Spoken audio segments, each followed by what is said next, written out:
My name is Scott Anderley, and I'm co-owner of New Jersey LEO Jiu-Jitsu. I'm also a captain with the Watcher Police Department, PBA 193. I'm about to start my 20th year.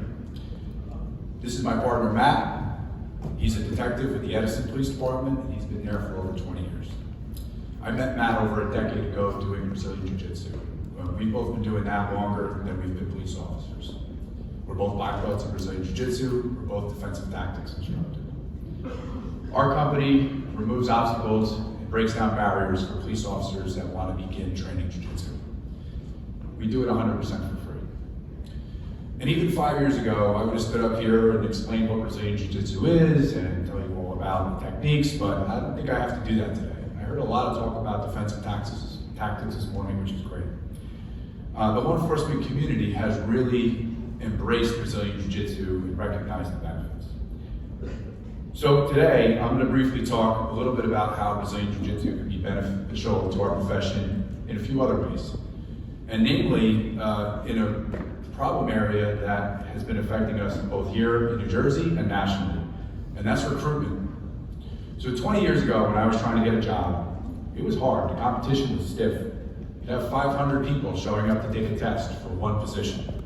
It was hard to get a job. It was a job everybody wanted. Now, people come to this profession for a lot of different reasons, and I think that's great. If you ask police officers of my generation, though, it was a calling. It was something we wanted to do since we were younger for the most part. When I was a kid, when we played cops and robbers, nobody wanted to be the robbers. That's changed a little bit, right? The competition to become a police officer, both again here in New Jersey, nationally, it's diminished to some degree. Police departments across the country are having trouble with their targeting recruiting goals. Why is this? I asked myself this question, and again, of course, there's been the negative portrayal of us in the media because of some unfortunate events, and that's really soured us in public opinion, and that's unfortunate. And here in New Jersey, some of the financial rewards are not what they used to be 20 years ago. That wouldn't have stopped me from wanting to be a cop when I was a kid. So why else? Now, it came to me there is a difference. I'm 43 years old, and I hope this resonates with some of the people in my age group. I'm going to be a little hyperbolic here. But when I was a kid in the 80s and 90s, we watched a lot of movies. What kind of movies did kids like to watch? Action movies. What did Hollywood make action movies about in the 80s and 90s? Cops. Tough-ass cops. John McClane in the Die Hard movies. Riggs and Murdoch in Lethal Weapon. RoboCop. Tango and Cash. 48 Hours. Every Dirty Harry film. Point Break. Red Heat. All of the Steven Seagal movies. Blue Steel with Jamie Lee Curtis. Kindergarten Cop, Speed, Axel Foley in Beverly Hills Cop. I mean, he was funny, but he was a tough cop. He got the job done. Who was tougher than Sylvester Stallone and Cobra? And I hope many of you are just thinking of all the movies I didn't say, because there were a lot. In the 80s and 90s, Hollywood put us up as role models. We were tough guys, we were cops. Overnight, in the 2000s, it was like they switched to flip the switch. It changed, like overnight in 2000. Go check out IMDb. Overnight, Hollywood stopped making cool cop movies. And if they did, if a cop was in a movie, he was a dirtbag. He was a scumbag, like The Departed or Training Day. But most of the time, if it was a cop movie, like look at the cops in Superbad, or Reno 911, or Paul Blart Mall Cop. Starting in 2000, those were the cop movies. I think those movies are great. They're hysterical, but I was already a cop. I work with people like you. I know that that's fiction. This generation does not. Okay, so who are the heroes of the 2000s and the 2010s? Who were the role models in those movies? Well, the Marvel flicks, the Spider-Man movies, the Batman series. Fake role models, they don't exist. What are the heroes of the people we are trying to target? They're not real. There were cops in those movies, right? If you think about Batman and Spider-Man, what did they do? They stood there with a cup of coffee while Batman and Spider-Man took care of the bad guys. That's what this target recruitment audience is watching. And also, they were shooting at us in Grand Theft Auto and getting like points for killing cops. That's the generation. That was 2000, right? That started. How old are the cops we're trying to recruit? About 23? it started to make a little bit of sense for me. And again, I'm being hyperbolic and trying to be a little bit funny, but it's actually true. Go check it out. All right, so how does BJJ change this?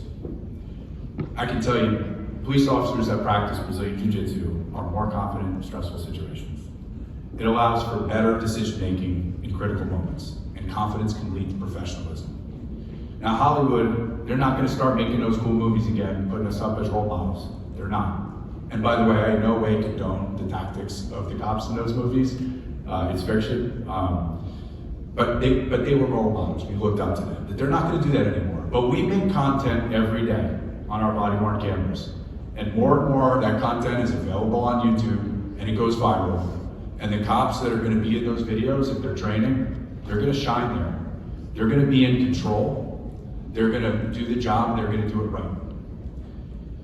Brazilian Jiu-Jitsu also gives us something else on the job, and that's camaraderie and resiliency.